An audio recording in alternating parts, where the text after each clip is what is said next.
All right. Hello guys. Welcome to our first episode of Fire Chat of AI Arena at Flock. So my name is Tim. I'm the head of dev role for Flock, and today we have Yifan, one of our core community contributor here, to join me and talk about the machine learning, the Web3 tokenization, and also the how we can merge the two area together. So Yifan, why don't you introduce yourself first? Okay, so thank you, Tim, and hello, everyone. Um, Quite honored to be the first episode of the podcast guest. So I will start with my own introduction. So I kind of break it into three blocks, which I think is relevant. Three block and two tracks. So first track is sort of the education track, the career track, typical how you see someone develop. So the first block is like I have like early education in computer science background, finish my master degree and then move on to a sort of enterprise sponsor doctorate degree. I was working on semantic technology. So that is the original Web3, which is what they call the semantic web. I was dabbling with ontology, taxonomy, when Google was rolling out the search query expansion, something we take for granted today. So early NLP was one of those guys who had to handwrite tokenizer, for instance. And then very latent after my doctorate degree, start doing some very latent form of machine learning project. I was already deeply interested into machine learning, and but I wasn't in a space. I wasn't in Google. I wasn't in San Francisco. I wasn't in tech hub like even like London. So I have to kind of look for opportunity within my own industrial context. I'll go into that a bit, but I was looking for sort of machine learning project. So that kind of sum up my first block of experience. So, but you can already see some base in terms of NLP, some base in terms of ML. Um, so the second block of experience is completely nothing related to machine learning. I spent in my doctorate degree was actually sponsored by Airbus. So I was in the aerospace for a good 10 years. Um, I was doing my research in how to manage repair data. And repair data is very text heavy. You basically it gives you a piece of repair data, give you some photograph. How do you look for similar documents? Yeah. So and so that was kind of my background. But I actually moved after my doctorate degree. I kind of moved into a cooperated training, knowledge management, and project management space for three, I think actually up to 5 years until data science started to become a thing in the enterprise. Now, for those couple of years, the relevant things here are things like I took on some knowledge management project, and we had some early experimental experience with gamification at the time. So essentially, we were building tokenized mechanism for people to share knowledge, for people to tag documentation. So some of those experiences actually inform when I see cryptocurrency take off, when I see tokenization becoming a phenomena, and I can kind of has related to what work in terms of tokenization and what doesn't work, especially when it connect with established enterprise practice. I can go into that in a bit, but that is a sort of like early experience that inform some of the decisions, some of the choice I taken in a later stage. So second block aerospace, first block semantic slash ML research experience. The third block is the latest time I was from about 2017. I set up my own data science consultancy, and then in the last 2 or 3 years of those consultancy experience, my client becoming more and more linked with either Web3 or sort of like, let's say, deep tech. So on the Web3 sense, I spent a couple of years building a valuation model for NFT token, NFT products. So the BAYC, the Milton, the Azuki, I built a valuation model for all of these. Um, so that was quite an interesting experience. I wasn't into personally. I am not into NFT at all. I have to say, but to get to know the dynamic within those communities are very interesting. And then lastly, in the last 2 years, been building a large language model driven news service. Well, 18 months. Yeah. So that really opened the gate in terms of using things like ChatGPT, using things like Anthropic to generate content, but also the end-to-end natural language process from taking data to do, you may need to do embedding, you may need to do clustering, you need to kind of put the whole thing together, generate content, and then you need to build model to evaluate the content. So the whole process was kind of captured in the last 2 years of my working experience. So that is like the track one. So all this time I have a track two going. That in another way kind of shape who I am today. So after my doctorate degree, that was the time of Coursera. So I was I probably was the batch fifth or sixth of the original machine learning course on Coursera, taught by Angel Eng. Oh, sorry to break in. When was that? Because I actually took Coursera quite early as well, early adopter around 2014. So when I graduated from Around high that school. time, around that time, I think I was beginning 2013, Yeah, around that time. So it's Coursera was already very community based. yeah, I mean, if you make comparison between Coursera and Udacity, for instance, yeah. then you will see Coursera actually have a much more active forum. People are exchanging a lot more, and we have like WeChat group within Coursera looking at statistic. So that was fun. And then after Coursera, then you kind of look at what was the next thing to do, and Kaggle was around. Kaggle was around toward the end of my doctorate degree, but it was very clear that that was the kind of thing I wanted to go to because it's just so many different competition and projects. Some of them are very, very fun to do. So Kaggle was the second part.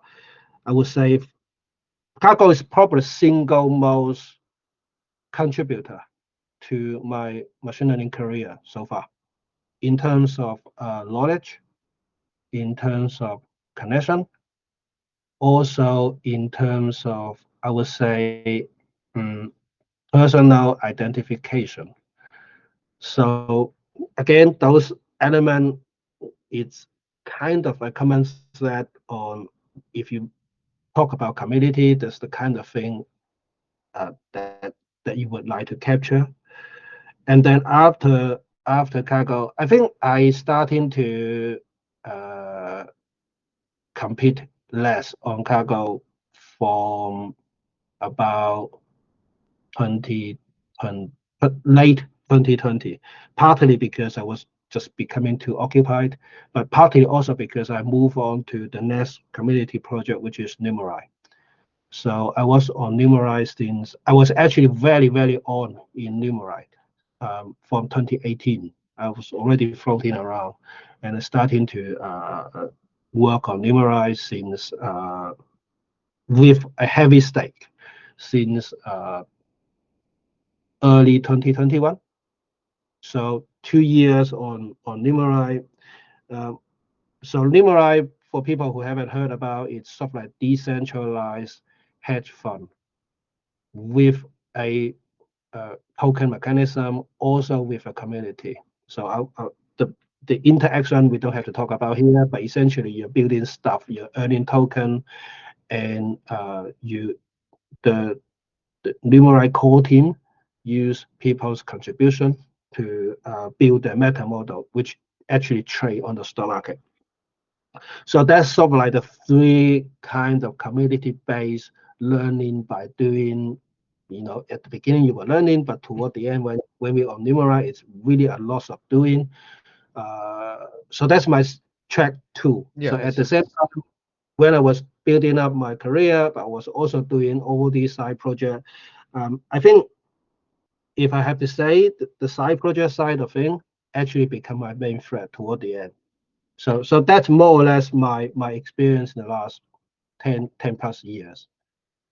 yeah, thank you very much, Yifan, for sharing the entire your education, from your education to your working kind of experience with AI.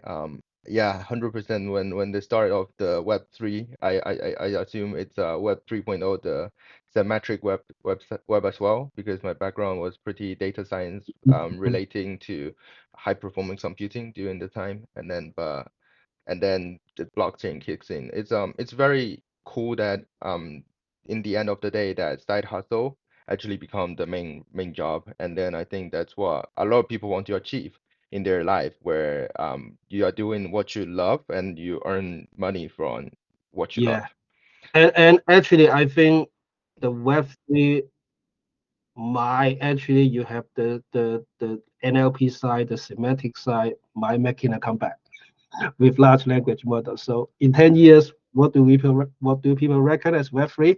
It may not just be cryptocurrency. Yeah, 100%. I think symmetric web research are still ongoing, alongside with the whole Web3 as well. Yeah, Yeah. I think you actually answered a lot of my preset questions. So Mm, like how you got into the AI machine learning, and then how you got into cargo as a cargo participant, like what you feel about community-based like model competition, and also questions like how you got involved with crypto and machine learning. So we kind of gonna just go free flow from now, just to talk about mm, kind of more of community on Flock, and then how we see the future of Web3 AI, and then how blockchain may change the existing AI structure. So let's go with AI Arena first. So because that's how we met each other, and then that's mm, also you are the core contributor. So just to give a heads up for the listener and audience who doesn't know AI Arena. So AI Arena is a platform that Flock us built. It's very similar to Cargo style, but it's very decentralized. Participants can come in and join a task. Depending on your ability, you can choose to become a delegator, trainer, task creator, or model validator. So you can choose your depending on your ability. So then we kind of use um, blockchain to validate model training, and also help third-party validator to validate on model training performance. Yeah. So let's describe your talk about your experience with AI Arena so far. So since you are the very early adopter from day one, basically, from our private date beta, mm. as an individual, obviously we have other institution partners that joined us for task one and task two, but you are definitely the very first batch of contributor joined in task three. So I think for first reason why do I spend time on this? Why do I bother?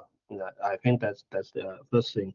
Um, because in the last couple of years, I kind of looked into different Web3 project that's kind of piqued my interest.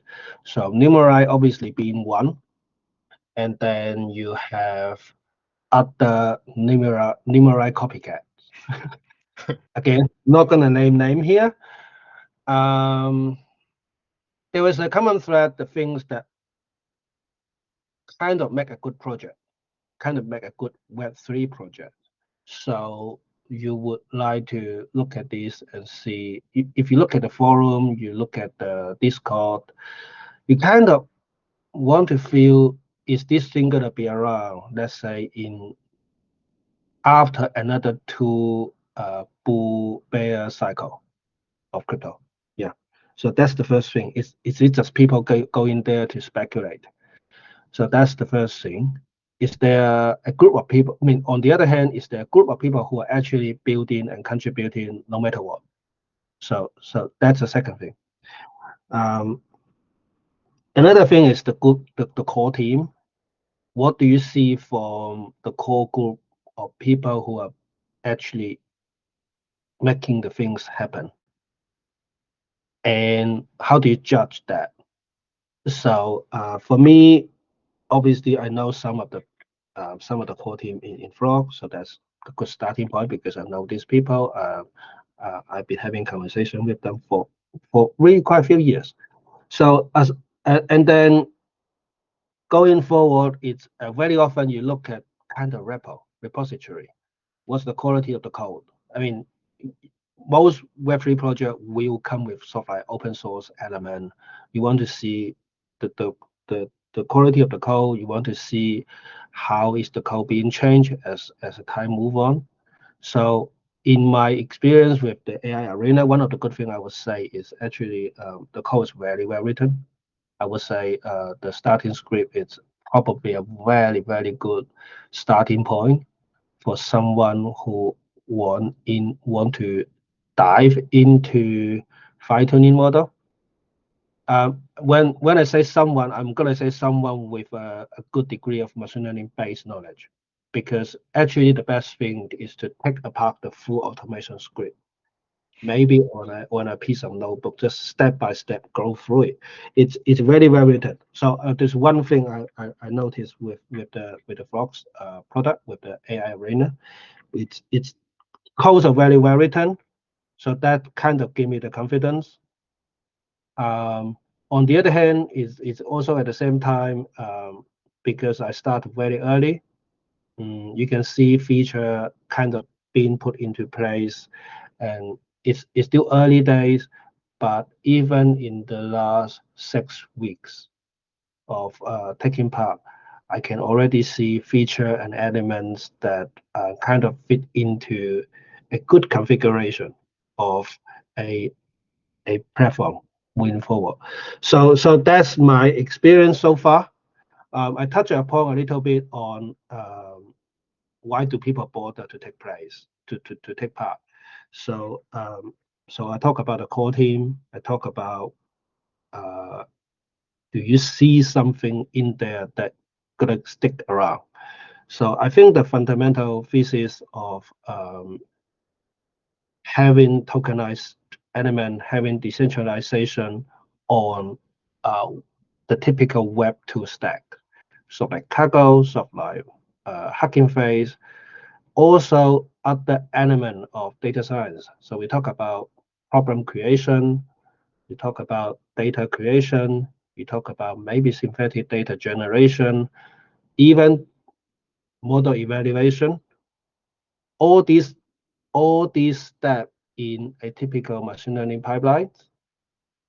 Uh, in previously, it's actually very hard to quantify and distribute it in a transparent and fair value.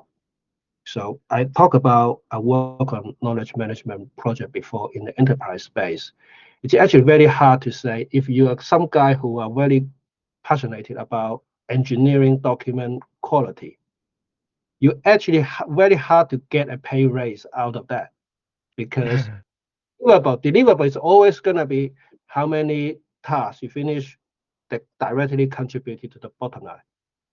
It's very hard to give value to karma in a traditional enterprise space. So what I see in terms of AI arena now, it's a way to reinterpret it, that kind of value creation. So Yeah. Yeah, yeah, I think I just gonna stop you for a moment, and then because just to summarize a bit, yeah, I think as you just mentioned, we talk about the team. I think from just to share a bit of my experience working with the team for a year now, I think I strongly agree on what you just said. I think the whole team has a strong momentum plus the vision into how we can use distributed machine learning on top of with blockchain to change some proportion of the future. And then now we are transitioned to AI Arena to start up to kick off our future vision as a whole decentralized machine learning platform. I see that talking with Nick, our tech lead, very thankful to him who designed the whole structure, wrote the good code. Especially strongly agree on your guide, on your opinion with our guide.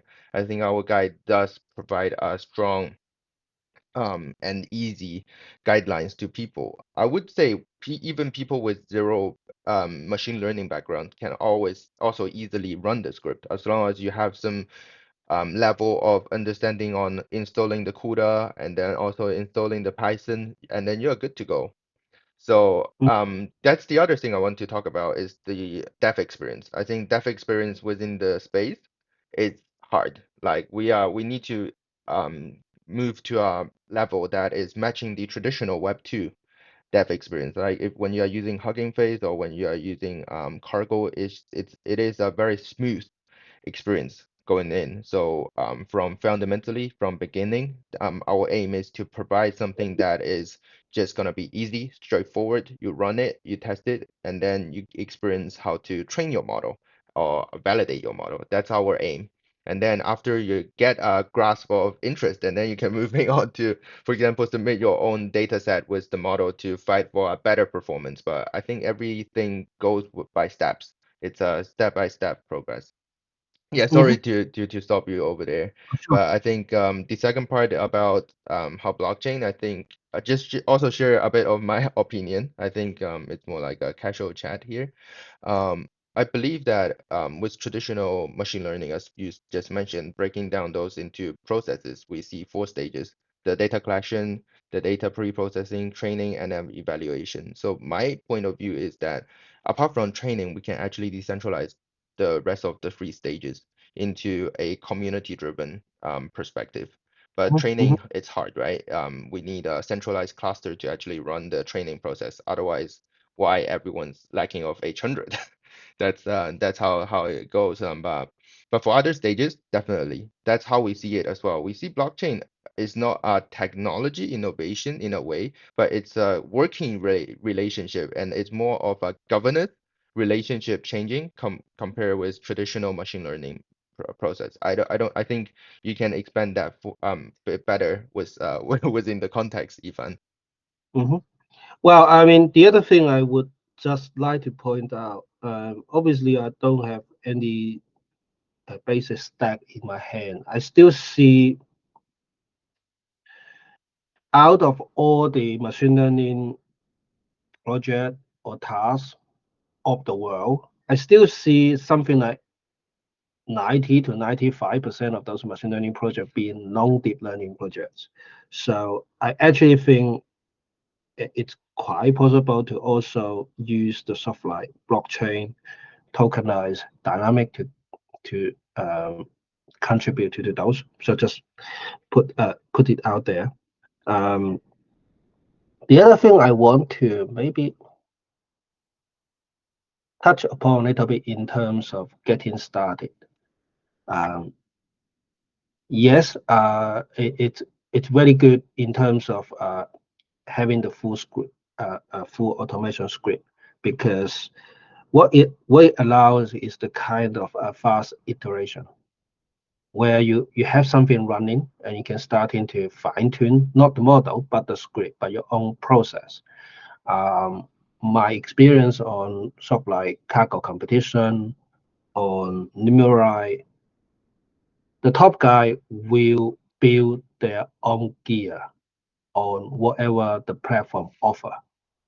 So um, it's the process of building your own machine learning repository of code or experiment mechanism, or what are the sort of like ritual or step you go about creating data set, generating features. Those are the things that as you participated in different projects, you kind of get a sense of. It's very hard to individualize in each element, but once you have done, let's say, 20 machine learning tasks, you starting to have a sense what are the things that fit into your template, your plate of gears. So this is kind of personalized, but that's where taking part in like a Kaggle or the AI arena would give the opportunity, because it's very hard, very, very hard once you go into a typical machine learning job role, either in a traditional or a tech industry, because you kind of get pigeonholed. Please go do NLP clustering for the rest of the year. That's the typical duration, 6 months on this particular task. Now, that's very good in terms of having a stable income, but it's very actually hard. It's not an optimized way to develop one skill set and knowledge. So competition, the kind of tasks that's available on the AI arena, it's for me is the way to go to develop one's skill set, because you want to repeat things in a kind of a common thread, but between each iteration you want to get exposed to different things. So for instance, on the AI arena task, the first task data set is the conversation style in the first task is very different to the second one. So that forces you to think about differently. And now the fifth task, because task 3 and 4 I was as a validator. So I haven't opened the box at all. But task 5 is again very, very different. It's Farcaster, it's kind of Twitter style conversation. So that kind of forces you to build on new element, like a new branch of your skill tree, but you're not completely building a new skill tree, because that's no good either. Because then you can starting to build your kind of skill tree in a direct manner. I think that's important, and the fast iteration enable that. The other thing, maybe I think still need to work on is, as more people join, to facilitate some of those exchange. There is something to be balanced here. For instance, of course people compete, right? So I have an incentive to not to share my knowledge, especially when token is in stake. But at the same time, it's actually very innate human drive for a good part of the good people is to share some of the practical experience, some of those gear. What are the steps you do to make a problem better? So the on one hand, you have fast iteration learning by doing, but on the other hand, if we can develop a little bit more mechanism or process or enablers for people to share some aspect of their workflow, some aspect of their gear, that would be really good. And the third track is that's coming from the cargo experience and partly Numerai. It's actually enable people to kind of work in a team dynamic. So again, this is probably I don't have a pre-match to the product roadmap of Rock, because I'm not part of the core team. But on cargo side, one of the best experience I get is actually team up with some guys who are already very experienced, and we kind of share each other some of the code, not all the code, and then we kind of share, the success and failure together as a team. So on that side, you build your technology exchange, but you also form some of the very, very close professional network that benefits someone throughout their career. So that it's a element I think it's worth exploring. I mean, it's kind of also go into what makes a good community, because then you're looking at, okay, learning, best way of learning. So sort of like iteration, learn by doing, sharing, but then the sort of like social aspect, the group identity aspect where you get to work closely with someone, not always the same time, not always the same group, but kind of form a new way of working. And then for me to see is also the tokenization aspect, and also with all the other Web3 project, I think I can see now you will have people who somehow function like myself and my collaborator. We kind of like AI Web3 bounty hunter now. So we kind of move from big platform to different platform. We will evaluate it. We will decide whether we spend time on that. It's still very early days for me. So that kind of new way of collaboration become quite interesting. And of course, it's gonna be the platform or the project that support an ongoing, stable, dynamic community gonna gonna be there. It's like the cargo of the Web2. Hugging Face, it's very good at model sharing. I actually don't think they have the best community, by the way. So yeah, some Yeah. of the aspect is coming to the fact that you you don't have an upside sharing your model. If my model on Hugging Face get 10,000 download per month, I get nothing. Yeah. Right. So Yeah, yeah. yeah, I think we can touch base on that open source model community after Mm, this part. Yeah, mm, yeah, first of all, thank you very much for your suggestion. I think I can share a bit hint on what we're gonna plan next, because currently we are on a private beta, and then so everything is still in a very nature and very vague kind of a testing process. We're trying to test out whether the system is stable, and then how we react to multiple training nodes coming aboard, and how we validating on our validator node. So as you said, mentioned that everything is open source. So our LM loss validator repo is open source. Our testnet training node script open source. So in the next phase, when once we open up to the public, we will start rolling out the validator competition. So people can start crafting their own gear, as you just mentioned, to validate and break the model. So and then through that, we will do a competition and hackathon around different tasks.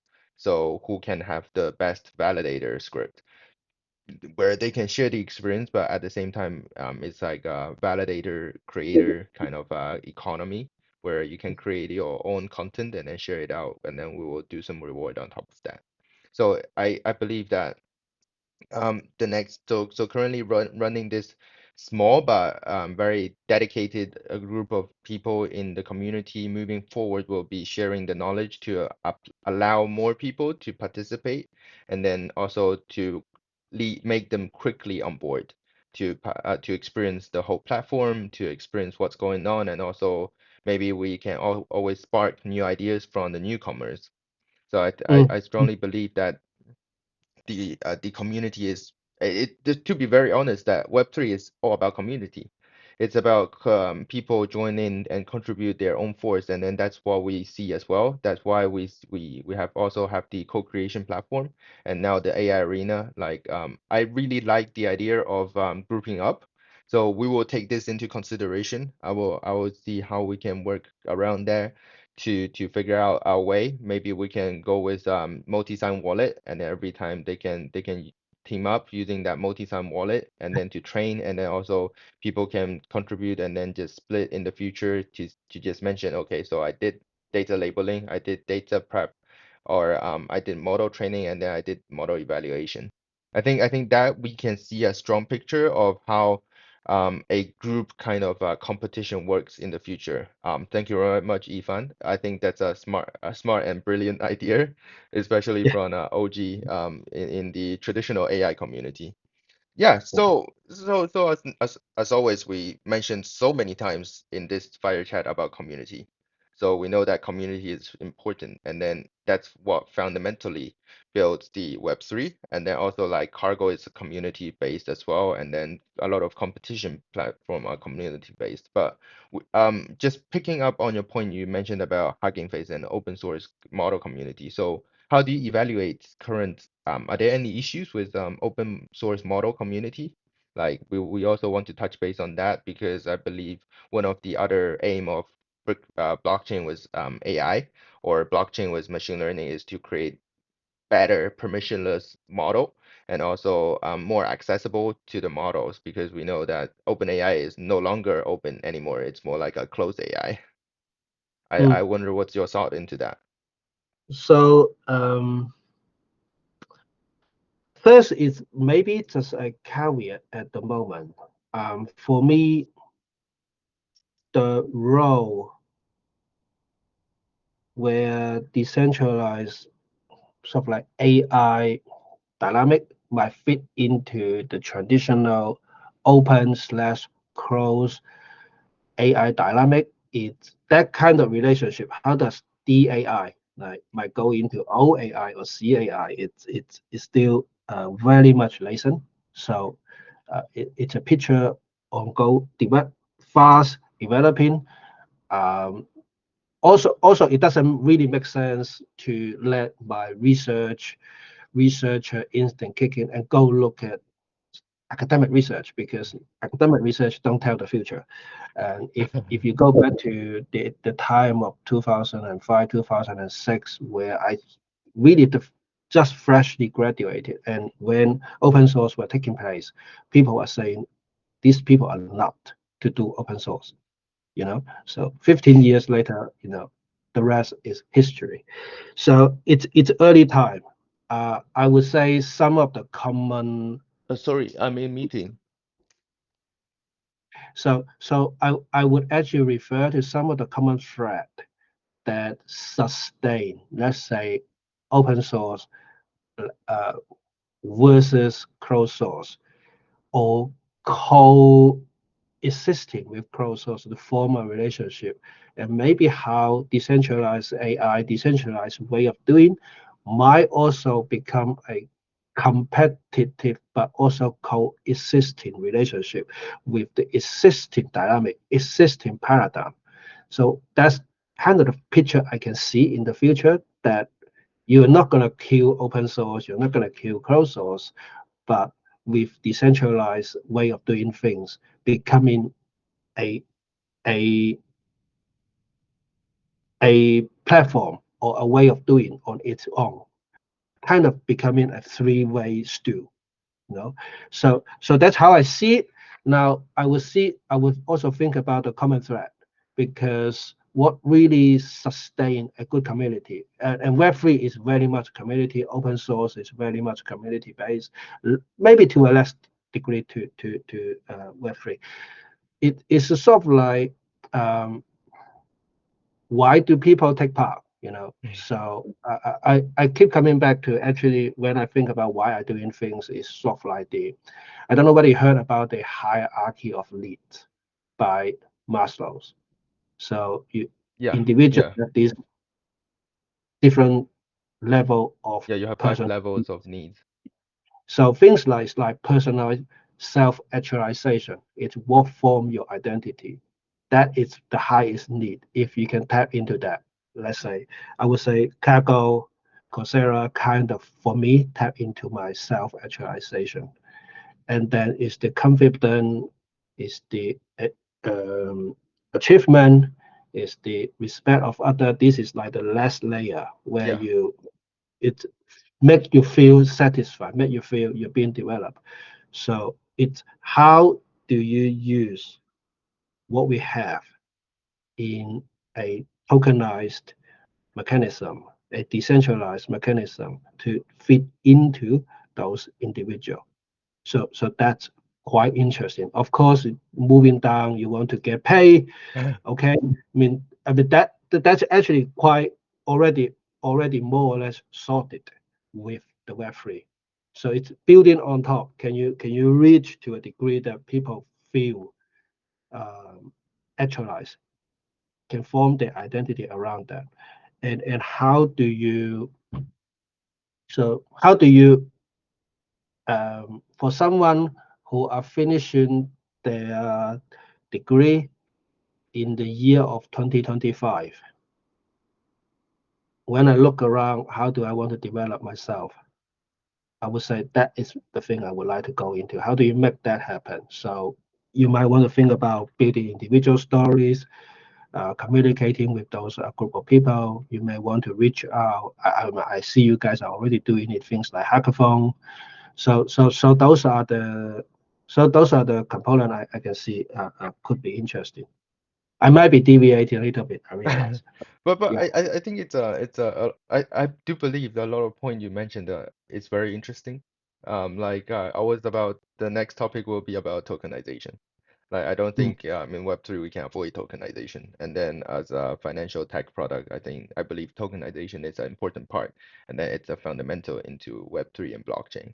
But just pick on what you just talked about, like the community. I think ultimate goal, like as a cargo-like platform, I believe that education is and a point that we want to tap in as well. How to lead more people into machine learning, and then how to spark people's interest into machine learning to get on with training tasks is one of the key core value as me, DevRel want to do as well. And then mm, very like and then it's very great that we are aligning on the same purpose, to be very honest, like thinking of the future. If we're gonna believe like the new graduates or the next generation, how they're gonna kick in their route into machine learning, I see us AI Arena as a really good way to fit in to the role where because I think one of the things that compare with traditional like cargo platform is the incentivization. I believe incentivization is important. You just mentioned also about the needs of 5 layers, where you have the self-identification, the loyalty, the achievement, and also like the basic needs. So at the same time, I believe our platform gives you the achievement and also like trying to create a good community, help you to identify yourself with the incentivization. I see a good opportunity for a student to be part and also to try out their kick off their first step. of course, completely agree. But one thing to add to that is I want to mention this because otherwise I'm going to forget. So sometimes I kind of look at, of course, cargo or frog. It's an experience. It's a bundle of experience itself. But sometimes I kind of look in things in a life cycle aspect. So if you think about a competition or machine learning task has a life cycle, so the one thing that really contributed to the community was, for instance, this kind of emergent behavior on cargo is whenever a competition finish, it's almost common practice by the top performer to share some aspect of their solutions. It's almost like the AlphaGo, the Go game. Yeah, When you play the chess, when you play the game of Go, it's almost common practice after a match, you will go back and revise. How do you make this move? How do I make this move? That is the only experience in traditional ball game I can compare to cargo. I mean, that is kind of emergent behavior. I mean, might be very interesting to think about competition life cycle management. Of yeah. course, from the beginning, conceive of the task to the end, to sharing some of those. I mean, if with again with the tokenization aspect, it's much more explicitly you can support that and actually capture some of those experience and actually make them shareable within the community or within the platform. That's something I don't know exactly how does that fit into everything you talk, but it's a component. I would put it out there. It's worth thinking about how to do that. I think yes, because the whole framework that a task exists is similar to a competition, as I mentioned very earlier. That's the model trainer that compete with each other. And then I believe what you said is right, because we are kind of breaking the balance here where we use the traditional Web2 framework, and then we on top of that we add blockchain, and then we add like model training, we add process onto that to form a new experience. But at the same time, we shouldn't abandon the what's there Mm. like originally. So yes, that will take that into consideration as well. So I can see that we don't have a lot of time left. I probably just want to touch base on the last question, if the time wise is Mhm. fine. Yeah, so what do you see the future of blockchain, Web3, and AI? We just from my perspective, I see a lot of project that doesn't really make sense. I won't name them, but I think we are still in a very early experimental kind of a stage where everyone's trying to see whether they are walking on a right direction, similar with us, like community based, whether we're gonna create a good community, whether we are able to create a positive experience for all the user. And then, but I think a lot of projects seem to claim themselves as the only way forward, which is not making a lot of sense to me. But yeah, but I do see an optimistic future that we can figure it out with blockchain AI, and then how you we can use blockchain to change the permissionless, to change the openness, and then make everything more accessible, and also the working relationship, as I mentioned, everyone taking a part into the process instead of a very centric driven process. Yeah, I wonder what's your thought, Ifan? Okay, so my thought is, let me just put this in sort of like comparison between not necessarily Web 2, Web 3, but uh, as a community, as a Web 3 project, very often you come with token. Uh, the way I see token and the project at the moment is becoming a little bit like the stock price to the company. So Apple have a stock price. It's going all the way up. Yeah, with some drawdown, and then you want to buy the dip. And then you have Apple the company. So currently I'm looking at this is like token price is one thing. Of course, it go up great, but actually speculation doesn't help. But it's a core team that's so this is dilemma between the token price and the core project. It's something to be reckoned with.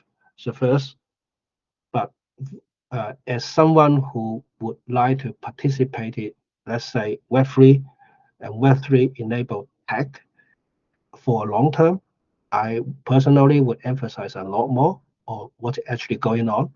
So second, to pick, not necessarily pick, but to feel what is the right project, I think really you need to be able to get to know quite a lot of element. Forget about all these token evaluation stuff for now, but it's understand the team, looking things like team member footprint in the last X years.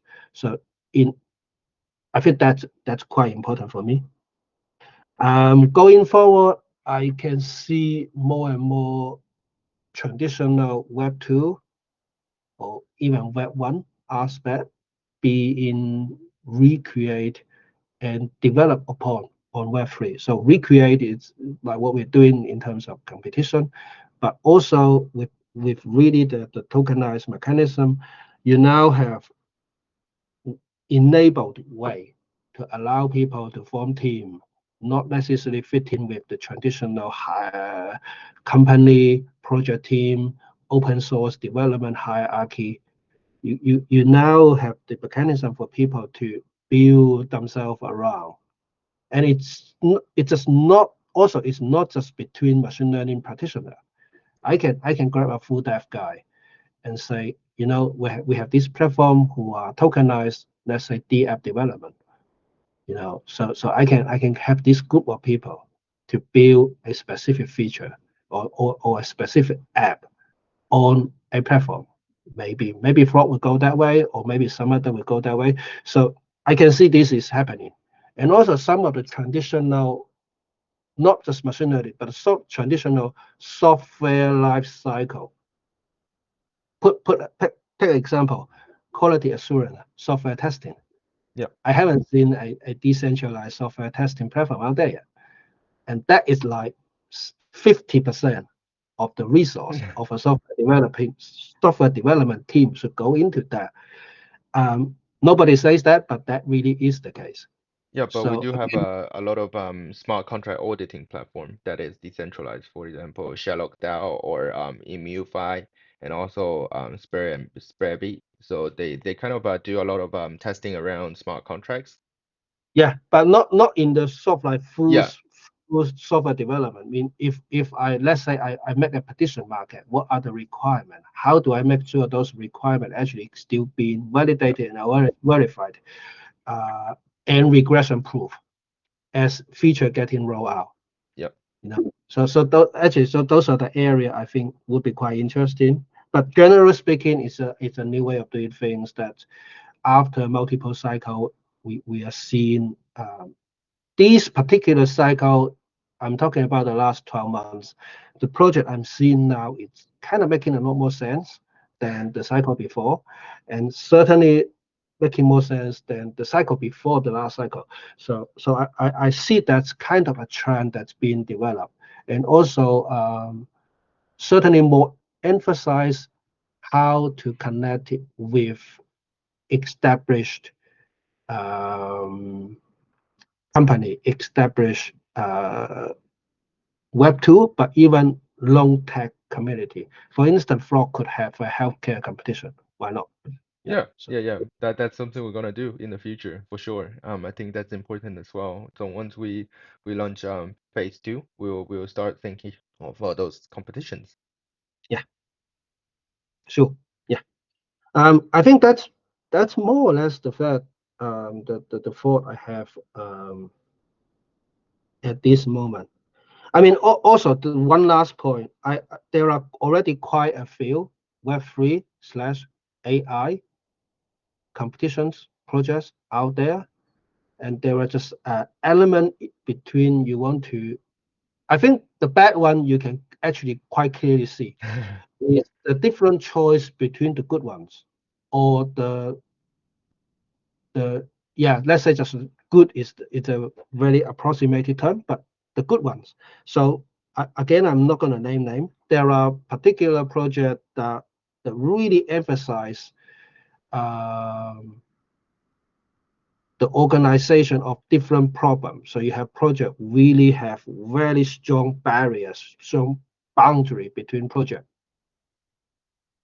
To a degree that you go into one project, you don't see whatever's going on the other projects. And even introducing competition between projects. So that's kind of one extreme. But I can see Frog at the moment being quite so you can take part in multiple projects with ease. I think that the kind of how these kind of contrast in feature might fit into people's desire to join. How would I actually have the mental space to take part in both project or both type Mhm. of project? So that is the kind of dynamic I would be quite keen to see developed. I'm not saying one is better than the other. Yeah. Probably the answer is one is better served for certain purpose. Yeah. You know. Yeah, So it's not limiting people's choice, isn't it? Like once you're in Web3, you're happening working on blockchain, but we shouldn't limit users choice because if yeah. you're good, they're obviously just gonna choose you. It's Mm. an But open market. in the end, it's whether this is kind of a self fulfilling Yep. in a sense you can actually build something out of this because people are coming to join and make it happen. Or also, do you find a connection that contributed to what we call the real economy?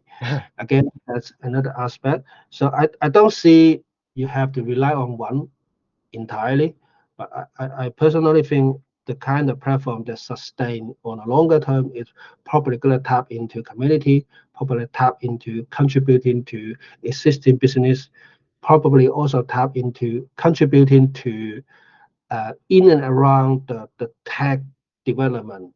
You have a large language model R&D. You have a lot of research work in terms of interpreting large language model. All the other aspect of machine learning research and development. So how also I can see the future like a really good Web3 AI platform contributing to that as well. But of 100%. course, all the element. Yeah, 100%. Thank you very much, Ivan. Thank you very much for your time. We had a steady 1 hour conversation here. And then yeah, welcome and then thanks for your contribution over the time. So we will conclude today's fire chat. So thanks everyone for listening. So this is our first episode. Please looking forward to we will be making more episode on our platform and then talking to our core contributor. Thank you very much for your time again. Have a good Thank you day. for having me. Thank Yeah. you. Bye. Bye.